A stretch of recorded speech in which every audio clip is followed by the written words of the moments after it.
Welcome to Stuff You Should Know, a production of iHeartRadio.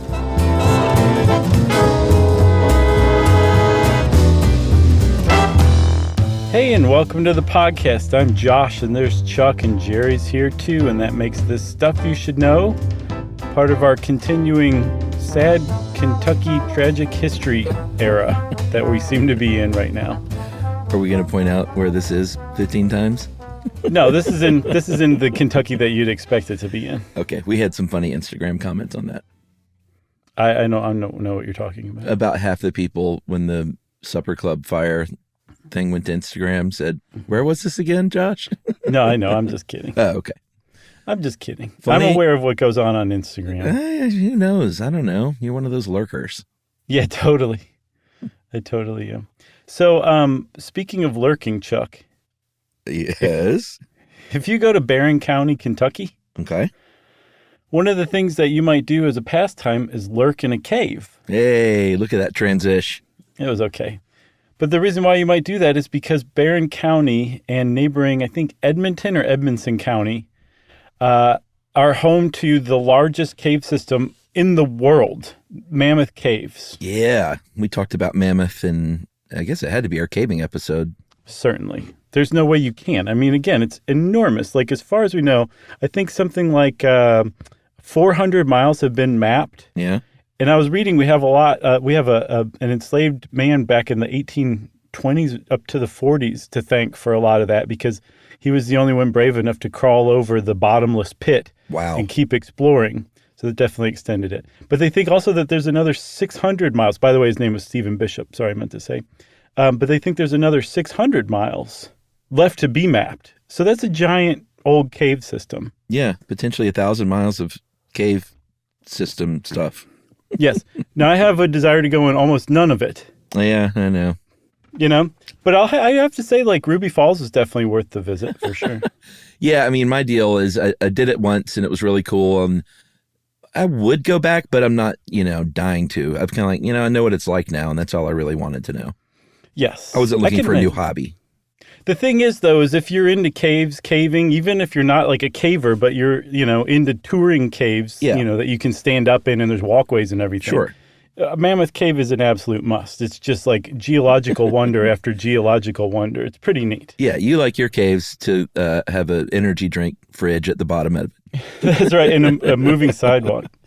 It is a national park now since 1941. Mammoth is. Mm-hmm. And it was a big, and remains a big tourist attraction, but all the way dating back to the Civil War. And as a result, that whole area became Cave Central, not just because Mammoth Caves, but there's so many other cave systems around there. And it became like a legitimate sort of roadside, not only stop, but destination for people. And the people that, was like, hey, I'll pay me $1 or 50 cents or whatever, and I'll take you down in these caves. They started battling each other more and more, these locals trying to drum up business for caves they had the rights to explore. And that was known as the Kentucky Cave Wars. Yes. And it was basically just entrepreneurs run amok in Kentucky. They would burn one another's cars. They would put boulders on the road to keep tourists from being able to make it to the other cave locations. They would pose as tourists and talk about how terrible one cave was. Yeah, it was pre-Yelp, so that was their live Yelping. And then another thing they would do is tell the tourists that they were all the same caves. They were just different entrances. So it's all the same. Just come to mine. Well, which is sort of true in a way. Kind of, but I think not really. Yeah, I mean, it doesn't mean they're all connected, but... Oh, they are. Well, what I mean is that you can access... It's like you can't get there from here kind of thing. Yeah. And also, I think each entrance is like, this is for all intents and purposes, it's just a completely separate cave system. Right. This is my whole... Which I told you that was the... I thought you were using whole as an adjective. No, that was the weirdest thing about when I went caving, and I'll just quickly say it again, is that I expected some big cartoon-like thing that you just walk into and start exploring. I did not realize you could literally walk by a cave entrance in the woods and not notice it because it's a 2x2 foot hole in the ground. And that makes caves exponentially scarier. Yeah, for sure. you know? Oh, yeah. When I saw that thing, I was like, that's where we're going? Because that means the people coming to help you could walk right past it too. And it's just tampering with the pits of hell. I don't agree with that. So our story moves on now to one of the great cavers of the region. There were a lot of great cavers, but one was a gentleman named Floyd Collins, who, if you look him up, he looks a bit like Crispin Glover, in sort of the same way that almost all rural white men in Kentucky in the early 1900s look like Crispin Glover. Yeah. He just sort of had that generic Kentucky guy look. Well, the butt cut hairdo, the shemp he had definitely helps a lot too. So he was born in 1887, had a bunch of brothers and sisters from his mom and then a previous marriage that his father had. Lee. Yeah. And they were really close to the Mammoth Caves, about 4 years old. So from the time he was a little kid, like 6 years old, he was out there caving and doing his thing like you would when you're 6 in, 1907 or whatever. Yeah. Plus there was not a lot else to do. Like if you were a farmer, you were eking out a really hard living in this area. Apparently the soil wasn't very helpful because it's on a limestone cave system, Yeah. right? So it's kind of tough to grow things on bare limestone. And so what Floyd Collins figured out very quickly is that there were a lot of Native American indigenous artifacts, including remains, in these caves, and that he could take these things out of the caves and go to the Mammoth Cave Hotel, this huge hotel that was built expressly for the tourists, and sell them to those tourists. And he was so profitable that he dropped out of school at age 10 to pursue his looting activities full time. Yeah, which, I'm not going to judge the guy from here in 2023 for being a 10-year-old trying to make a living. Yeah, me either. I just used looting as a surprising word. No, of course. It surprised me. Just want to keep everybody on their toes. So fast forward a bit. It's 1917 now, and Floyd Collins is still doing his caving. He's still one of the foremost experts in the region. Mm-hmm. And he's found a new system, or at least no one had discovered the system as far as he knew. Right. And it was really beautiful. It had these almost marble-like walls, is how Dave Roos put it. Dave helped us with this. And it was just one of the more gorgeous caves on the inside. And so he named it the Great Crystal Cave and told his family, he said, hey, we need to scrape together what money we have so we can lease this land because this thing is going to be our meal ticket. It's prettier than any of the other caves around. Yeah, he went in halfers with his dad, Lee, and another man by the last name of Gerard. And they basically developed this Great Crystal Cave, which was a wonderful find. He was incredibly lucky to have come upon this cave and be able to get the rights to it. There was a huge problem with it, though. It never became really financially successful because it was at the other end of the cave system. So you really had to know that it was there and want to go there. If you were just a tourist wandering around visiting caves, there was very little chance you were going to end up there accidentally. And then what with this being the cave wars and everybody who was a competitor of his, but also were probably neighbors and second cousins, by the way, they were doing everything they could to keep those tourists from making their way back to Great Crystal Cave. So as great a cave as it just wasn't viable. Yeah, the big city guy came in and said, son, you never learned the first rule of business. Location, location, location. And Floyd went, why are you saying location 3 times? Yeah. Yeah. It's sad but true. That's a direct quote, everybody. It really is. So now they're in a situation where Floyd says, all right, this didn't quite work out. But now they're in a situation where they're kind of even more desperate than before to find some means of revenue. So he set out to find another amazing cave in a better location. And he found one that wasn't quite so amazing as far as aesthetics go. Right. But it was on Cave City Road before you even got to Mammoth. So that's the location right. that he didn't understand that he needed, but he got it. That's how important it was that you could have a so-so cave, but if the entrance was on the way to the bigger caves, then you had a gem mine, even if there were no gems in the cave. Because you could lie and say there are. Right. Say it's the same entrance or the different entrance to the same thing, right? So he went into business with a different guy, a man named Beasley Doyle, and another man named Ed Estes. And Doyle and Estes went half on their half, and they said that they would give Floyd the other half if he would explore and develop this cave so that they could start taking tourists down in it. And so Floyd Collins is being, I haven't seen it expressly written out, but he spent so much time in caves from such a young age, and he had been at it for so long and had become such a respected caver that I suspect this was the one, like when he woke up, the one thing he wanted to do was go into caves. Like he just loved what he was doing. So this is probably like a dream gig for him too. Yeah, but he started exploring this cave and started to develop it. But he ran into a problem very early. You mentioned that this cave was not so great as far as caves go, right? Yeah, and we didn't mention it was called Sand Cave.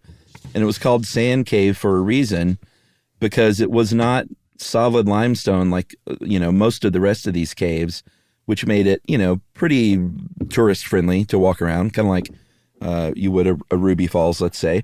The smooth limestone. Yeah, the good stuff. Yeah. Right. This is actually loose rock and muddy sand. So That's not good. Sand Cave is an apt name. And Floyd was like, I've got to make this work, though. Like, I'm even more desperate than I was before because now I've signed on to this thing. And so I'm going to, there's good stuff down there that's deeper. I just have to carve out a passageway that's safe enough to get tourists in here. Mm-hmm. And so he did that for weeks and weeks and weeks, working 12-hour days, clearing out, and it was really cold at the time, clearing out this mud and ice and water and rock, and trying to build what looked like a legitimate entrance way. Yeah, which I think his premise was that he would, if he dug enough of this stuff out, he would reach those smooth limestone walls eventually.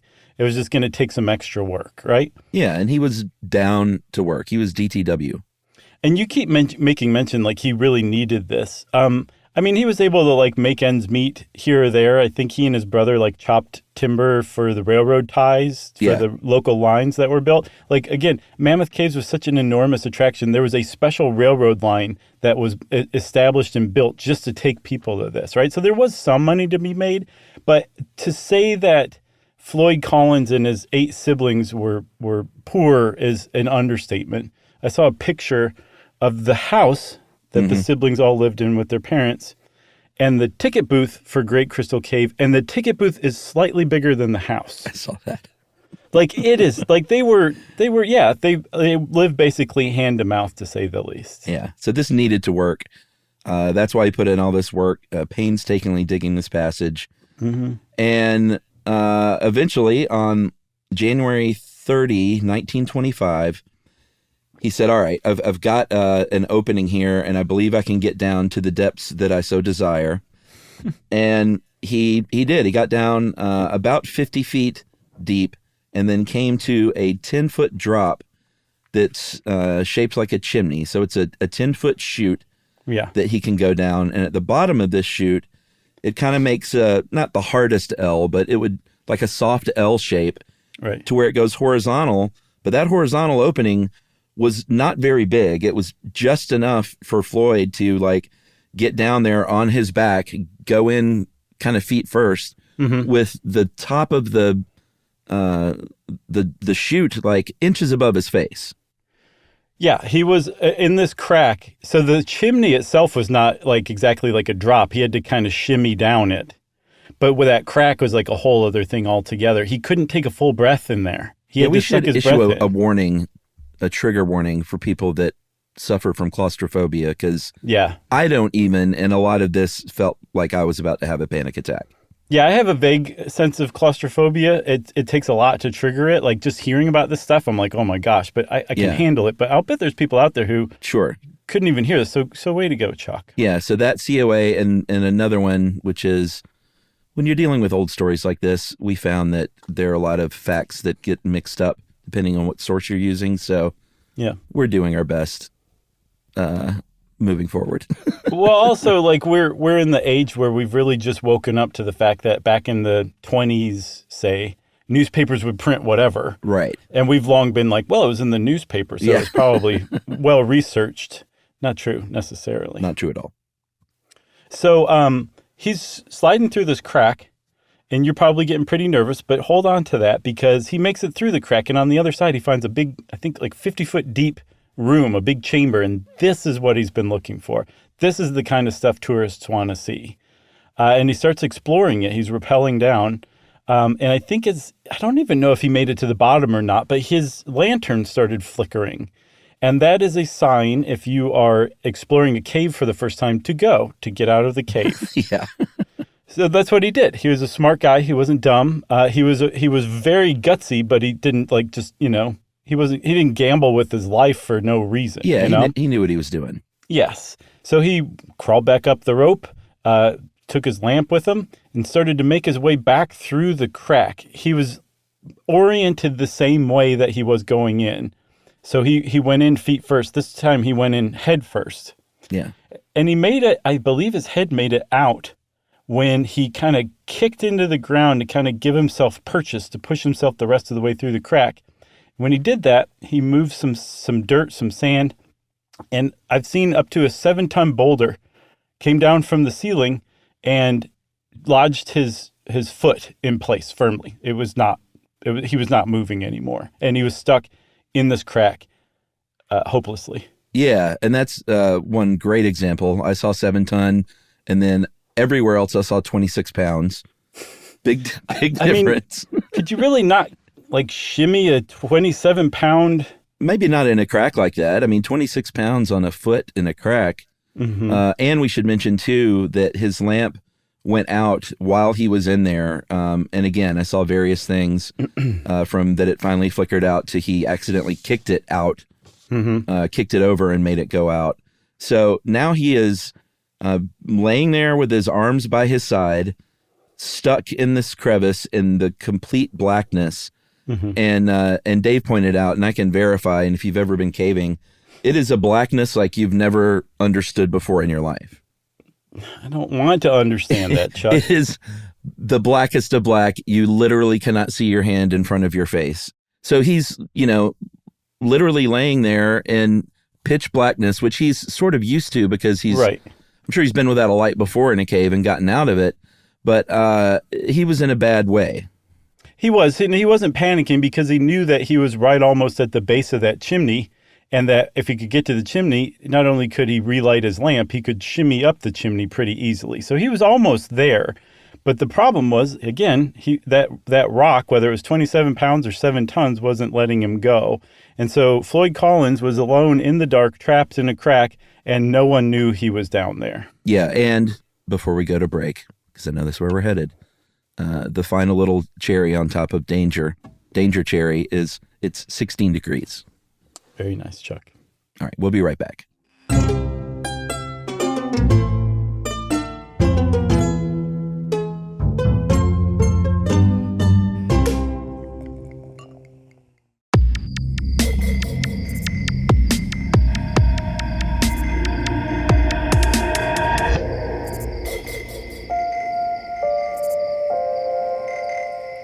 So, Chuck, before we get started again, I want to shout out a source. There's an article from 1976 in American Heritage magazine, a great history source, by Michael Lesy, Lesy. And he actually was the guy who wrote or compiled Wisconsin Death Trip a few years before he wrote that article. And it's called Dark Carnival, and it is really worth a read. But he got all of his sources directly from newspapers. So basically every word he wrote had been reported in the newspaper somehow or some way. So that is probably why that's the only source for the 7-ton. It was probably misreported, but he's still a pretty good source for facts. He's a professional historian, so he knew what he was doing, but he was also really fascinating too. All right, so he's down there. No one knows he's there for a while. He was known to disappear for, many hours and days exploring these caves. So it's not like the people got too concerned at first. It would be 25 hours before anyone even knew anything was going on with him. And that was when the son of Estes, his name was Jewel, pretty cool name, 17-year-old, went to go check. He'd kind of been hanging out with Floyd and caving with him. And I think Floyd even said, I could die in here to the guy the day or two before. And he's the one who went down there, called out for Floyd, and heard Floyd call back that he was hung up and needed help. Right. So this is good. I mean, it's been a full day, but at least now somebody knows he's down there.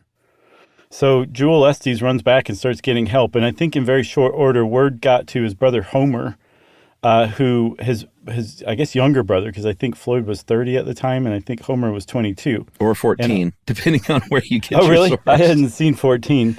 Yeah. So Homer, either way, he rushed. I get the impression that he was a man by then, so I'm going to say 22. Yeah, okay. But he rushed to the site and basically became the first person who was willing to actually go in and try to rescue Floyd. There are other people who had given it a shot before Homer arrived, but they apparently that chimney scared every single one of them off. They were like, I'm sorry, I like Floyd a lot, but I'm not going through that chimney. Yeah. So he shows up, says, Floyd's like, can I get some food first and foremost?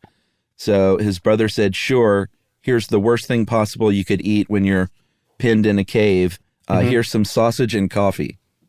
Yeah. So let's get that heart rate up. Ensure that you're going to have to urinate. And then just the sausage is just a bonus. Yeah. Just to fill you up. Yeah. And to make that poop really flow. But he had food. I'm kind of kidding around here. This is what people ate back then. So he just needed some calories in his body. And Homer was down there working hard, trying everything he could do to get him loose. Every time he dug rubble out, more rubble would fall down where that rubble was. Mm-hmm. He brought a crowbar back to try and dislodge some bigger stones. Nothing was working. He's exhausted and cold at this point. He's offering up, like, advice is coming in from around the country by this point. Like, word had gotten out of, like, how to do it. He's offering to pay surgeons $500 to go down there and cut his foot off. And I think one surgeon was actually debating whether or not to do it.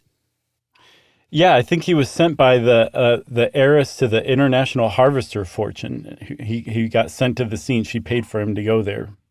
It's nice. Yeah, it was. It was very nice. I mean, she was very concerned. And apparently he was one of the best surgeons in America. And he ended up becoming one of the medical advisors during this time. But he did not go down and cut his foot off because he couldn't reach his foot anyway. There's no way. But they were saying, well, we could also put ropes around him and pull him out and just cut his foot off like that. Yeah. Not a good idea, and they didn't actually do it, but that was definitely on the table for a while. Yeah, and they were also, this is a really sort of sad part of this, is there were people that were volunteering to go down and bring him blankets and food and stuff, and they would go down and come back and say he's in good spirits, he's got the food and blankets, and then later when other people would go down to check things out, they would find that food and blankets just sort of cast aside and stuffed in cracks, and that people were too scared to go down there, and I guess too scared to admit it. Yeah. So there you go. There's a couple of things that we've just hit upon, I think bear pointing out. One is that people are taking blankets down and then not actually doing it. So we don't actually have any like professional rescuers right now. And then secondly, like his brother is the first person who's willing to get down there and give him some food. And if you take a step back, you realize like it's a big problem for Floyd Collins. But at this point, and for a really shockingly long time, it was basically a local problem. The people who were in charge of rescuing Floyd were the same people who were his competitors in the cave tourism business. It was just locals trying to figure out what to do. Yeah, and didn't the son of one of the former partners, who was a good trusted friend, he got involved as well, right? Was it Jewel Estes was the son? No, not Jules, the Burnett? I didn't see him. Yeah, Johnny Burnett, he factored in pretty heavily as far as, because he was a trusted person to Floyd. So Floyd told him, like, you're the only person I like trust to get me out of here. Oh, okay. Wow. So there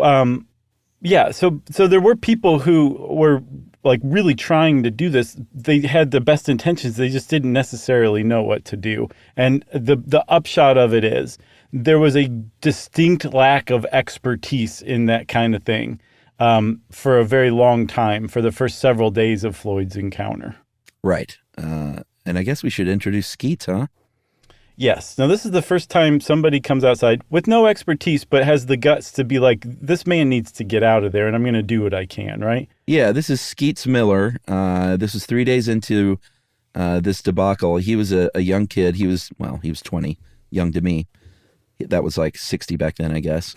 Probably. So he was a reporter, came down to Cave City on assignment from the Louisville Courier-Journal to cover this story. He was a little guy. The joke was that he looked like a mosquito. He was 5'5", weighed barely over 110 pounds. So he was a little guy, like you said, that had a lot of guts. And also, which is key, small enough to get into some of these places that some of the larger dudes could not get into. But he was a reporter, and he was going after the story, at least at first. So when he first went down there, he was going down there to interview Floyd. And the reason why he decided to do that was because he had tried to interview Homer, who said something like, if you want information, there's the hole right over there. You can go down and find out for yourself. And so Skeet said, I'll take that as permission. And he went down and interviewed Floyd Collins himself. And in very short order, over the course of the time Floyd was in this hole or in this cave, Skeet just kept writing more and more stories, interviewing him multiple times, and ended up winning a Pulitzer for his reporting. He became as much a star as Floyd Collins did in this saga because of his writing and because he was basically doing gonzo journalism with a trapped man in a cave. Yeah, and he also was the one saying, like, he's in bad shape down there. Right. Like, these reports of him being in good spirits aren't super accurate because he looks like a guy that's been trapped in a cave for 3 days. Right, that's what I wanted to say. Like, he started out going after the story, but once he encountered Floyd in real life, he became an actual rescuer as well. Yeah, he wanted to get him out of there. He did things like developed a Bucket Brigade system to get stuff out of there. He brought a light down. Well, he lit a lot of the cave just so they could see better, but he brought a light down to Floyd to keep him warm, like a light bulb. Like legit electricity to help keep him warm a little bit. Because remember, it's freezing cold down there. Man, I can't imagine 16 degrees. Yeah, and it was over now a couple of weeks, like 17 days. Little Skeets Miller is getting down in that cave and trying to rescue, along with Homer and along with some other people, like really dedicated to getting him out of there. Right. So the thing is Skeets writing these dispatches for the Louisville Courier-Journal. And it's starting to get picked up by the Associated Press. And the Associated Press is sending these out to newspapers all over the country. And all of a sudden, Floyd Collins went from, as Dave puts it, like this poor schmuck who is like trapped in a cave to a national like interest story, human interest story that just gripped the nation. And one of the reasons why it was able to grip the nation was not just because of the AP picking up Skeets' writing, but also because radio was becoming a thing at the time. Not everybody had a radio this early on, but enough people did that there were like radio broadcasts done from the cave site that were reaching people's homes all over the country. So between the newspapers and the radio, it was just the whole nation was enthralled with Floyd Collins' plight. Yeah, it became a not only a media sensation, but a local sort of carnival atmosphere. Right. Like there were thousands of people there that came through the town, at least to see what was going on. I think there were at least 2,000 people at the cave site.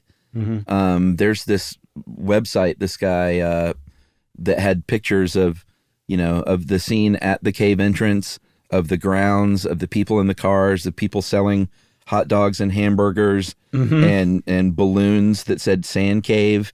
And it's crazy to see these old black and white photos of just how crowded it got in rural Kentucky by this cave entrance. Yeah, by all estimates, tens of thousands of people ended up showing up over the course of these couple weeks that Floyd Collins ended up being stuck in the ground. I saw 10,000, I saw 60,000. There was just a ton of people, and they came from all over at a time when it wasn't that easy to travel, but they were coming from out of state. I say, Chuck, we take a little break and come back to this carnival that's growing up around Floyd's hapless situation. Let's do it.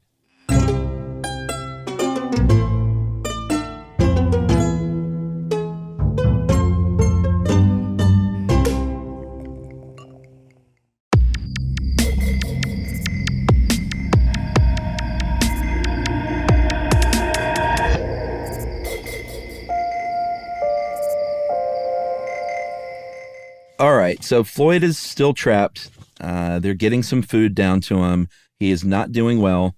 There's a carnival atmosphere, like we mentioned, kind of all over the place. Mm-hmm. And eventually, they did make a little bit of progress with this Bucket Brigade, in that they cleared out enough for him to be able to move a little bit for the first time. It cleared his arms, it cleared his legs, because stuff had collapsed beyond just that either 26-pound or 7-ton boulder that was on his foot. So he was, fully trapped for a long time. Mm-hmm. And then finally he was able to move around a little bit.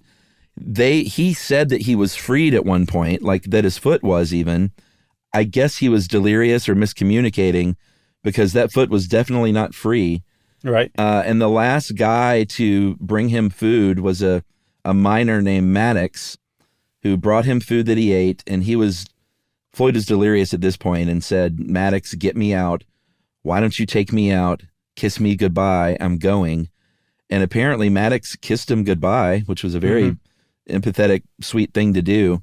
Mm-hmm. And, heat from all this work had thawed this frozen mud that basically was acting like a mortar. And he got more entangled and trapped than he was before. And Maddox came out saying, like, he's dying, like, very, very soon. Imagine being Maddox and waking up in the middle of the night for the next 50 years to Floyd Collins' voice saying, "Maddox, why don't you get me out?" Yeah. That's awful, man. Especially to somebody that empathetic too, Sure. He kissed him. So right. So as after Maddox makes it out, I don't believe anybody was anywhere near the inside of Sand Cave with Floyd at the time, but the cave finally just collapsed in. The way to get to Floyd was now cut off hopelessly. And they had no idea what had happened to Floyd. Was he covered up in the cave in? Was it just cutting off their passage between them and him? Right. They just didn't know. And now, finally, this is about day 5 of poor Floyd Collins, already being a national American media sensation. Finally, the governor of Kentucky's like, maybe we should do something. And now the experts start to show up, but they show up like just hopelessly too late. Despite him being in there for 5 days and him being totally cut off now with no access to food or water or anything, they decided that they were still going to do everything they could to get him out. And the idea that was put forth that everybody agreed on was to construct a shaft directly down to him, I think to his feet, and to get him out that way, to get the boulder off of his foot and to pull him back through the crack one way or another. But the problem was, Chuck, this was solid limestone and they couldn't use dynamite, right? Yeah, they couldn't use dynamite. Dave said they couldn't use heavy machinery at all, but I saw something that said that they brought in 2 steam shovels, like $10,000 steam shovels. And at one point, someone said, I think in a not too happy way, it's going to cost $100,000 to dig out a dead body. Because I think the writing was on the wall at that point. But at any rate, they did dig. A team of 75 experts this time built a 5-story shaft into the ground. And, these guys weren't in great shape either doing this hard work. Right. But they eventually get down there, and what they find is a dead Floyd Collins. Yeah, sadly. This was, I think, day 15 maybe when they finally reached him. I think 18 days later is what it says. Okay. And he had gotten caved in on day 4 or 5. So there was a lot of people out there who were like, yes, he's already dead, but we should get him anyway. And some people were like, there's a chance, Yeah. But there wasn't just there weren't high hopes for reaching him, and those hopes were not fulfilled anyway when they found him. The coroner, I believe, said that he had died just 3 days before they reached him, but that esteemed doctor that the heiress to the International Harvester fortune sent calculated more like 5 based on the condition of Floyd's body. Yeah. But they had the same problem that they had before, even in death. They couldn't get that boulder off of his leg, and apparently it was enough of a problem to get him out that they all agreed that they should basically leave him down there, that this shaft or this crevice that he was stuck in was now his grave. Right. We bury people in the ground anyway. This was the ground burying him prematurely, essentially, is I guess what the Kentucky reasoning was. So everybody basically left. The media circus was over. The news reports kind of moved on to some other stuff, and the world just kind of, they didn't forget about Floyd Collins, but they had other things that suddenly grabbed their immediate interest, right? Yeah, and as a sort of a sidebar, before they found his dead body, there were rumors that started to circulate because, again, people were printing things that weren't quite accurate, and rumors started to circulate that why am I saying circulate weird? That's so weird. Circulate? I was saying circulate. I like it. That's a new way to say it. I think you're just evolving the English language, Charles. Anyway, the rumors were that this was all a stunt to get people there to go to his cave, that Floyd was not trapped at all, was sort of the main rumor, and that he was orchestrating a hoax to drive people there to pay money to go into the caves. There were other rumors that abounded that maybe people blocked access to the tunnel to delay the rescue, to kill him so that they could get that real estate for the cave, because these cave wars were still going on. And this all culminated and eventually a court, a military tribunal even convened to see if this was in fact a hoax. And I think this was all going on before they finished the rescue. Yeah, I think this was happening while they were digging that limestone shaft by hand, essentially. So, and they had plenty of time to do it and no new news, right? There was nobody talking to Floyd anymore, so the newspapers were just printing whatever they could get their hands on that had anything to do with it, whether it was factual or not, which has made our efforts that much harder. Thank you, old-timey newspapers, right? Yeah, so B. Doyle, who was the guy that he went into business with, put up a roadside sign that said, 200 yards away is the body of Floyd Collins, imprisoned in Sand Cave, and he would charge people 50 cents just to go down and stand at the mouth of the cave above the tomb, and I guess either pay their respects or just gawk or whatever, draw a picture of it, whatever you did back then as a tourist. Right. Homer, and this was admirable and sad, he hit the road on the vaudeville stage to tell this story, and before, like when I first saw that, I was like, that doesn't sound like a Homer Collins move. Right. He seems like that's not the Homer I know. Yeah, he seems like a stand-up, either 14 or 22-year-old. And he was doing it to raise money to get him out of there. He was like, I don't think that should be his final resting place, so I'm going to do whatever I can to make enough money to fund a dig. Yeah, the way I saw it put was that he had vowed to Floyd that he would get him out of there, and even though Floyd died, that didn't release him from that vow in his mind. So that is pretty neat, especially because I think that the public idea or the later idea of him was that he had been doing it for just money and fame or whatever. But it worked, right? It did work. A couple months later, he was able to pay for his brother to be removed from that crevice. And so, as people do, they put Floyd back in the ground, but at this time, they put Floyd back in the ground in a much more appropriate place, the family cemetery. And they actually used a stalactite or mite, I can't remember, as a headstone for him, which is super neat and appropriate for a Floyd Collins headstone. I couldn't figure that out because I saw the headstone. Did they just crush it and make it into a headstone? I don't think that's the original headstone that you saw. If it was really? If it was a color photo, I think that was the one that came later. Okay, but how would they make a headstone out of a stalactite anyway? Hey, those Kentucky people are industrious. They can do anything they put their minds to, except for get Floyd Collins out of the ground. Oh, boy. So tourists kind of stopped coming around because a lot of the reason was because of this story. They were like, this champion caver died down there. Mm-hmm. Like, maybe we shouldn't spend our spring break caving in Kentucky anymore. Right. And so they sold his family sold the Great Crystal Cave, that initial cave that was gorgeous, to a dentist named Harry Thomas, who said, throw in an extra $10,000, and that's a lot of money back then.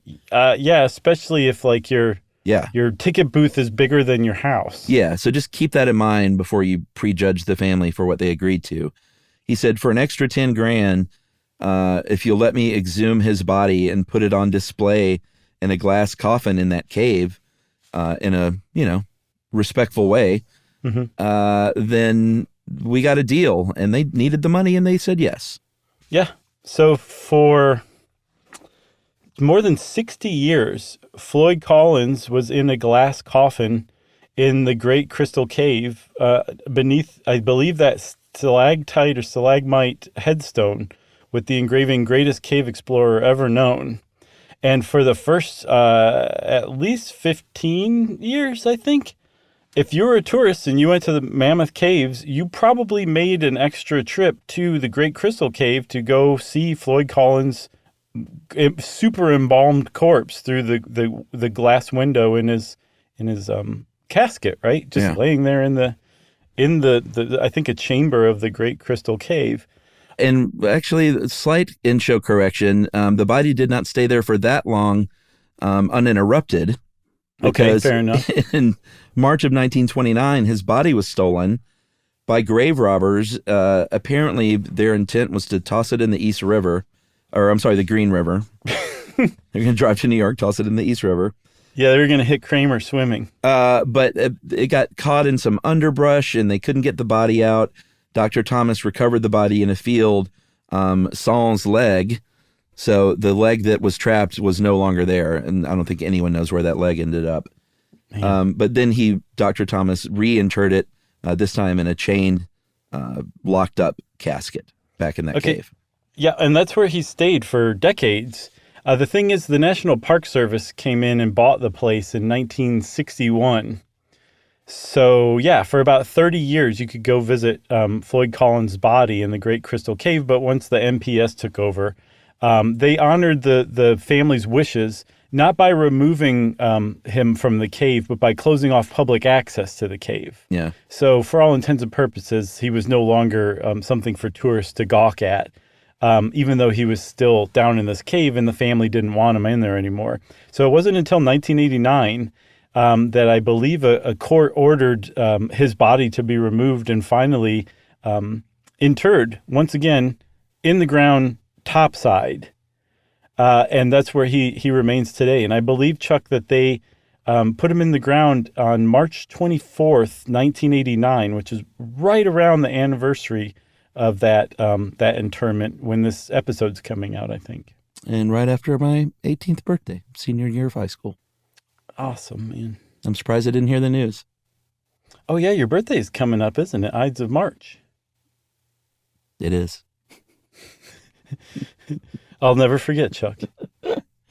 So that's the story. They ended up, Billy Wilder, famous film director and writer, made a film called Ace in the Hole that basically was an indictment on the media surrounding this event, starring a youngish Kirk Douglas as not Skeeter, as a bad newspaper reporter. Two things. Have you ever seen Witness for the Prosecution, written by Billy Wilder? I think I have, but it's been a long time.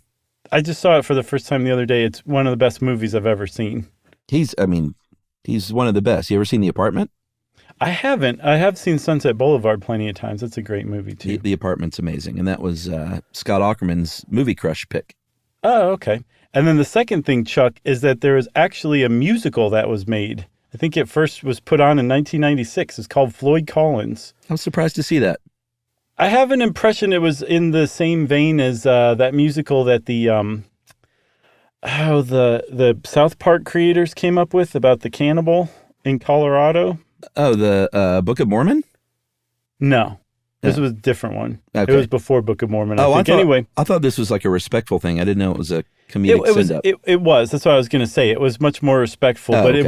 There was a lot of, I think the basis of it was a comedy musical. Oh, interesting. What's funny about this? I don't know, but the cool thing is the guy who wrote the words and lyrics, I think the whole thing basically, he got an hour in the cave.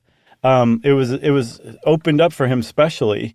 And he did a lot of research, and actually an analysis of the play by Scott Miller informed some of this episode. It was one of the sources we used. He did that much research on it. I think they were the ones that said his brother was 14, so I take issue. Oh, really? Now I'm conflicted. Who knows? I mean, but back then, the difference between 14 and 22 is, well, it's half your life, actually. I guess. You got anything else? I got nothing else. R.I.P. Floyd Collins. We're sorry that happened to you, Floyd. And since Chuck says he's got nothing else, that means it's time for listener mail. I'm going to call this Great Naming Convention. Hey, guys, longtime listener of the show. I'm finishing my master's in a couple of months, and I want to say thank you for keeping me entertained through a move to a new state, long hours of tedious work, and my commute to campus every day. I had to stop listening in the library because I laughed out loud every episode. I really enjoyed your nap episode. My brother has been an advocate for coffee naps for years and coined a term that I think is pretty great. Did you see this? You ready for this? No, I haven't seen that one yet. I'm not ready, no. The Nappuccino. Ooh, that is good. How great is that? Wow. Not a napper myself, but I think everyone should use this term. That is from Madison. Madison, whoever your brother is, you didn't name your brother, but just tell him that that's pretty great. A pretty great title. It is. It definitely beats the two I was working on, the flat nap or the napte. Neither one of those is nearly as good as Nappuccino, I'll tell you that. No, never mind. You know, Leave what it alone, would happen? Chuck. What would happen, Chuck, if Al Pacino took a Nappuccino? You would say, that was a great nap! Okay. If you want to get in touch with us, like who? Madison. Madison did, with some great information about your sibling. We want to hear it. You can email to us at stuffpodcast@iheartradio.com. Stuff You Should Know is a production of iHeartRadio. For more podcasts from iHeartRadio, visit the iHeartRadio app, Apple Podcasts, or wherever you listen to your favorite shows.